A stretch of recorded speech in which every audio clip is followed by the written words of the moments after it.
Let's discuss the rewards of diversified portfolio investing for the conservative investor.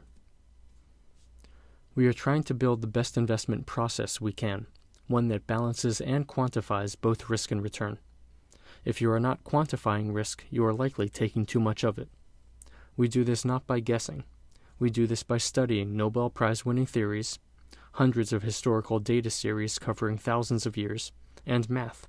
We are marrying theory and facts.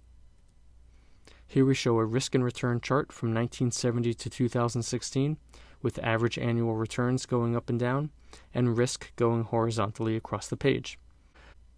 We show the 6 common asset classes that risk-seeking investors are usually thinking about: U.S. stocks, international stocks, emerging stocks, gold, real estate, and commodities. And when we look at this chart, the first thing that sticks out to us is this blank white space in the top left. This is the low-risk, high-return space, and the world doesn't typically give away low-risk, high-return investment options. When looking at this chart, most investors will go to the other end of the spectrum, the low-return, high-risk space, gold and commodities, and they will cross them off. Most risk-seeking investors don't own much in this space. And then investors will go up to the top right. Emerging market stocks, while it had high returns, the risks are often too high, even for risk-seeking investors, so most investors won't own much in emerging market stocks. Then they'll look at real estate, and while real estate is interesting, U.S. stocks had lower risk and higher return, so most investors won't own much in real estate. Most risk-seeking investors are adding some international stocks to their portfolio to try to get some diversification. But what's interesting is that if you placed 70% of your assets in U.S. stocks and 30% in international stocks, you'd be right here. Slightly lower returns and slightly less risk than U.S. stocks. That sort of diversification hardly moved the needle. Now let's take a step back for a second, and let's look at U.S. stocks and gold over this period. The question is, what would have happened to you if you put 50% of your money in U.S. stocks and 50% in gold? Well, most people think if they put 50% of their money here and 50% here, they'll be right in the middle. But actually, over this time period, U.S. stocks and gold had low to negative correlation. That meant that when one was going up, the other was often going down, and vice versa. And what would have actually happened to your portfolio is you would have been here. If you put half your money in this seemingly inferior investment, you would have had lower risk and higher returns than U.S. stocks. Going back to this page, instead of Xing everything out, if you owned everything and embraced diversification, you would have been right here. Higher returns and low risk. Top left is always the goal, no matter what you're trying to accomplish. Let's look at the numbers behind that chart we just saw. That diversified portfolio had the second highest average annual returns and the lowest risk. That, of course, led to the highest Sharpe ratio. Looking at the average annual returns for a minute, the average return of these 6 asset classes was 10.08%. How did that diversified portfolio earn 11.72? Well, 2 gentlemen, one by the name of David Booth, his name is on the Chicago Business School, and the other Eugene Fama, he won a Nobel Prize. They looked into this, and they called it diversification return. It's the extra return you get merely by owning asset classes with low and negative correlation and rebalancing. Let's look at the 5 worst calendar years over this period. Let's start on the left with U.S. stocks.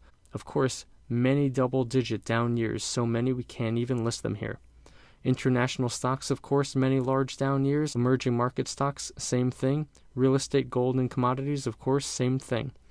That diversified portfolio would have had only 1 calendar year losing more than 10%. Diversification is very robust. Now, while we looked at 47-year periods, we don't believe that the next 47 years will look like the last 47 years. So we chopped this 47-year period up into rolling 10-year data points. Here's what we mean by that. If we start in 1970, the first 10 years goes from 1970 to 1979. The second 10-year period goes from 1971 to 1980, etc., etc. There are 38 different periods we can look at. And while U.S. stock investors often assume they're going to get this 10% average with 16% risk, over a decade, their range of outcomes was very large. Here's that diversified 47-year average. Here's the range of outcomes that they experienced, and note that we always want to go for top left. When we blow that chart up, we believe that this is a choice that investors get to make. Do they want to be U.S. stock investors, or do they want to embrace global diversification? Here's 5-year data points. It shows a very similar picture. Again, here are those dots blown up, and we believe this is a choice that investors get to make. Which of these dot series do risk-seeking investors want to go for? And now here we have 3-year data points. Again, the story is very similar. Further, we focus on valuation, and we make very aggressive adjustments to position sizes based on valuation. On the equity side of things, we focus on Shiller PE, Robert Shiller won a Nobel Prize, and we focus on market cap to GDP. Warren Buffett has said he likes this approach. At this point in time, this was created in October of 2016, based on U.S. Shiller PE data, we should expect 2% average annual returns for the U.S. stock market over the next 7 years. If we use market cap to GDP, we should expect around 1% going forward. But these charts do not predict the future, they merely give some indication of the odds. These are averages of when the stock market was at these valuation levels. Looking at the periods where the Shiller PE was over 25, 68% of the periods showed returns under 3% annually over the next 7 years. Thus, based on this data, we underweight the U.S. stock market due to valuation.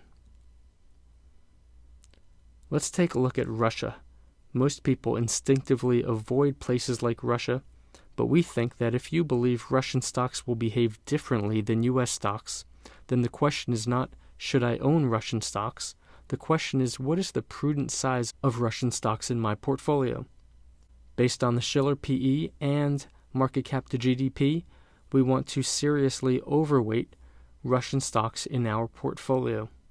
We underweight overvalued countries and we overweight undervalued countries, and it's all data-driven. Here's our disclaimer and confidentiality, and here are our asset class references and disclosures. Feel free to reach out to us to discuss this in more detail.